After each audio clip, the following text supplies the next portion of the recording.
All right, welcome to Countdown 2019. It's 4:15 on 99.3 Nigeria Info. We're discussing all the big and significant issues on the road to the elections, and we are in the election month, crucial general elections month. And this, the idea segment with IOB. You can follow the program on Twitter at Countdown 2019 NG and at Rotimi Sankore at Ideas Radio NG at Nigeria Info FM.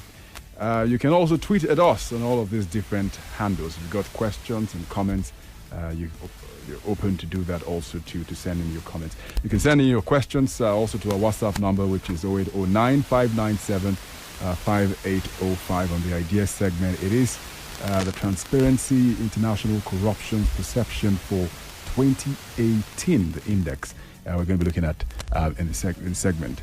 We can do much more. Is what basically the spirit of that report is. So, welcome to Countdown 2019, and welcome IOB. Hi, and thank you for holding on for us. The traffic in Lagos is tie wrapper today. So.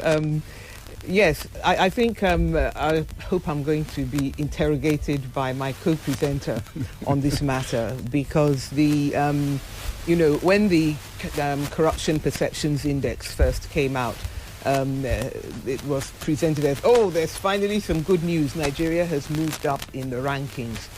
And then a second look said, well, we moved up in the rankings, but that we haven't actually improved our performance, because we scored exactly the same 27 points on the index or the rankings that we had scored last year. And in fact, in 2017, in the previous year's CPI. And I think that this, obviously for a government which came to power talking about fighting corruption as a key strategy, it's always been disappointing, and they've always wanted to be able to say we've done something about it. But I think that it comes against the background of the situation with regards to alleged corruption in so many places, and what we see as suddenly an attempt by the government to maybe to up its ratings. Well, the really interesting thing, though, is that the global focus of the reports this year is how corruption undermines democracy. Yeah. And that's what is really relevant for the Idea segment, because we've looked at it on the station earlier this week. That was just talking about the report as a whole, what the report says, why it says so. But it's really important to underline that the global theme being how corruption is undermining democracy, that in Nigeria, that makes it a really big deal. Because as you've underlined in the introduction, you've had supporters of the government saying, Nigeria has moved up 4 places.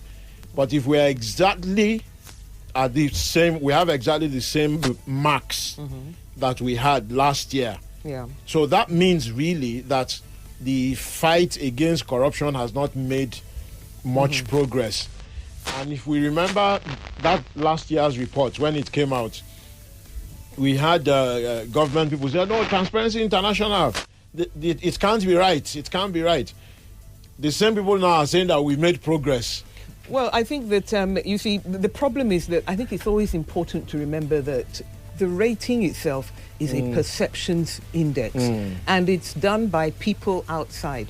Yes. So, to an extent, it depends on the way you sell yourself. And we all know that our president is famous for agreeing that we are fantastically corrupt. Well, he said so himself. Yes. Yeah. So I think that in a way the index is important and it's useful, But I think that just as when a government decides to wear it as a laurel, and then the next day to say that it's flowers made of ash, then it's a problem, because it really needs to focus in on itself.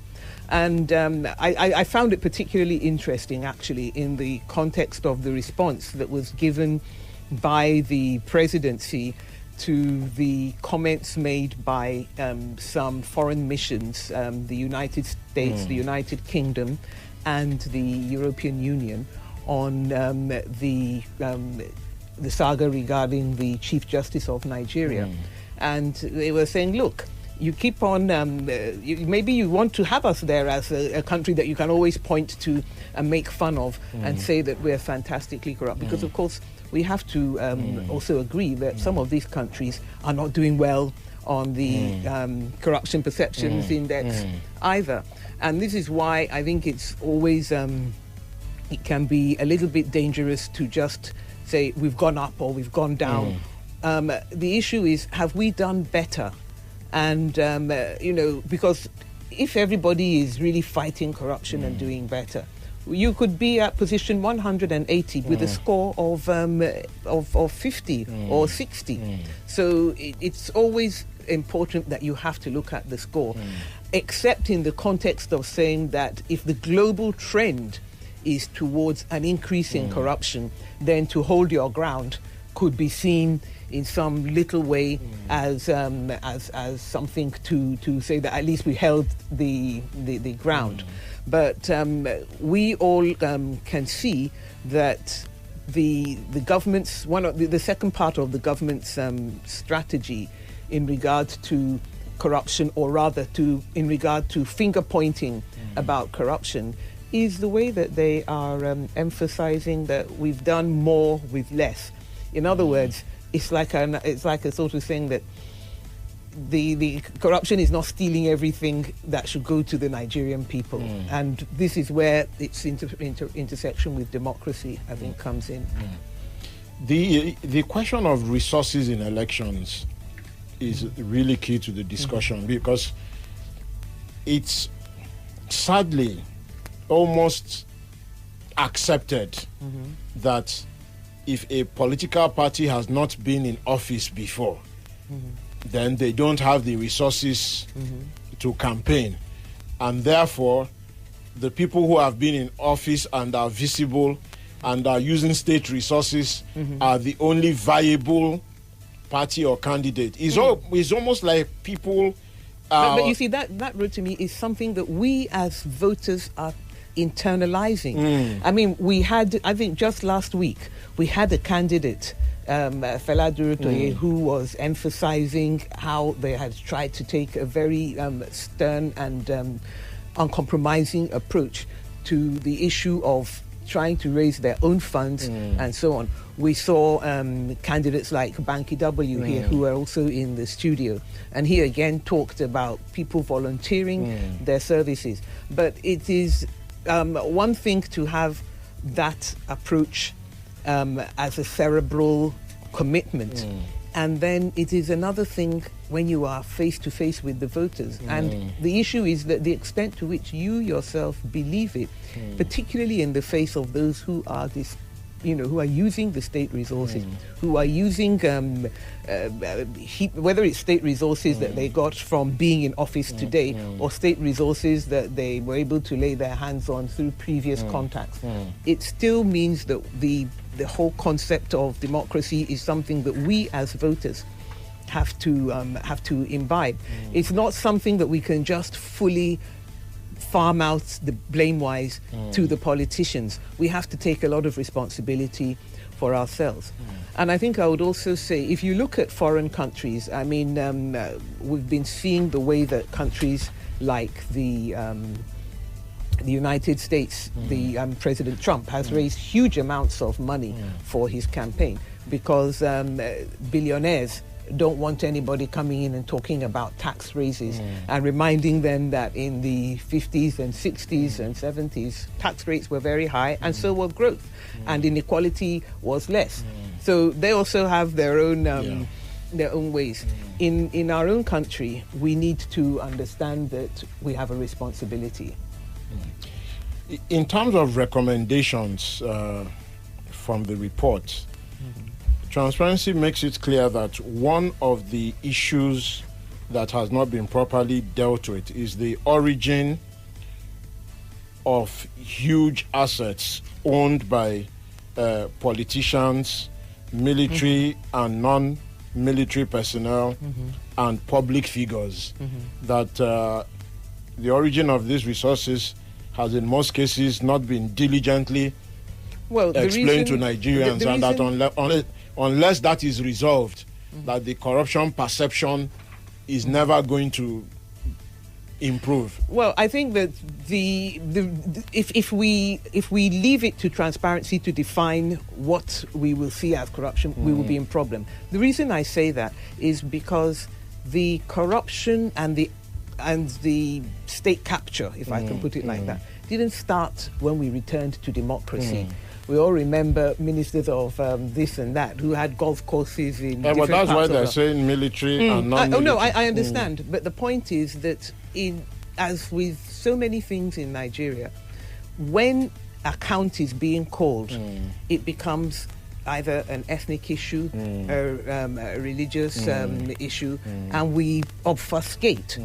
So this is a problem that we're always going to face if we as voters are going to continue following those who have acquired such wealth, particularly when, as it is said, it is unexplained. And, there's a lot of obfuscation. Well, may I just add quickly that the owners have not explained. But we are not asking, really. Yes, but except in a well, I'm not going to look at my own, but I want you to explain yours. But in terms of public perception, when you hear people on the street point at a huge mansion and say, our former governor, they understand. Those sentences imply that they understand that person. But you see, the problem is, Rotimi, that it's not just that they understand. There's also a degree of acceptance. Okay, and understand and accept. And this is what we have to change. In the end, if we're not able to change the thinking of the voters, then we won't make the kind of progress that we need to make. So I think whose responsibility will that be? I don't think you can farm it out. Everybody has to light their own candle. But of course, when a government sets up the machinery that encourages or conceals this kind, particularly, I have to say that I'm a little bit of a believer in a bit of hypocrisy in public life, because some of this corruption is a little bit too in your face, and therefore it has the effect of normalizing the corruption. And really, a lot of this campaign that we've seen between the two major parties is their own is more corrupt, their own is more democratic type of corruption, their own is a more generous, everybody should chop type of corruption. This one is a secretive type, and this is the level of discourse. And unfortunately, there is double standard. I've always felt that hypocrisy or double standards, everybody has double standards. So we shouldn't allow that to deter us from making the points that need to be made. But it really, as I say, it depends on what we as voters will say, because we all say things about what we want. You remember when you had the countdown poll on Twitter, and people were saying, that they want competence, and that's the most important thing for them. As against ethnicity and religion. Yes, they'll say it, but when push comes to shove, they say, anyway, they will see the competence of their own person through the lens of the ethnicity or the religion. So I think that we should always use tools like the Transparency International Corruption Perceptions Index, even though it's based on the perceptions of foreigners, mostly foreigners anyway, although the African in terms of organizations, because so there is the Africa Development Bank, there is the Bertelsmann Foundation Transformation Index, Economist Intelligence Unit, PRS International Country Risk Guide, World Bank Corruption Perception Assessment, World Economic Forum Opinion Survey, World Justice Project Rule of Law, and the varieties of democracy projects. So these 8 sources. Yeah, I know. I totally. But what I'm saying is that it's not just. It's not the opinions of Nigerians, because quite frankly, if Nigerians had to give their perceptions of corruption, we would be. We would as Rafsanjani said, that you don't need Transparency International to tell Nigerians that there is corruption in Nigeria. It's just to rank globally. Yes, I agree, but I think it's also important that Nigerians too are not allowed to just say, because when we keep on with this narrative of we're all corrupt, all judges are corrupt, all politicians are corrupt, everybody who gets into office must line their pocket and indulge in a little bit, and the only thing that we don't see is in one family capturing the whole state, but that is spread around. Once we get into that form of narrative, then we normalize it.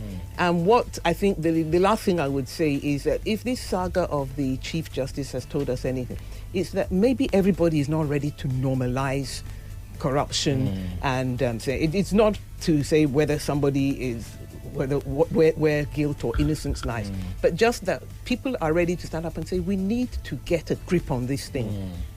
Okay. All right, thank you. If I may just end on one additional note, the Ganduje matter, the APC officials put out an interesting statement saying that the reason why the president is standing with Ganduje is that he hasn't been investigated and found to be corrupt. I'm sorry, Rotimi. We all know that cannot stand, because the issue is not whether he has been found to be corrupt. The fact is, the issue is, has any investigation even started? Because previous litigation has confirmed that it is possible to investigate the government. Even if the person has immunity. The person has immunity, but the immunity is while they are in office. And if if there's no investigation until after they are out of office, then the incentive goes unless it happens that an opposing party gets into control of the agencies which do the investigation. But secondly, that you run the risk of losing witnesses and so on and so forth. I mean, we all saw the case. It's not a political case, but a case of a rape accused, and suddenly all the witnesses died or were killed. And so we can't, the investigation needs to start off.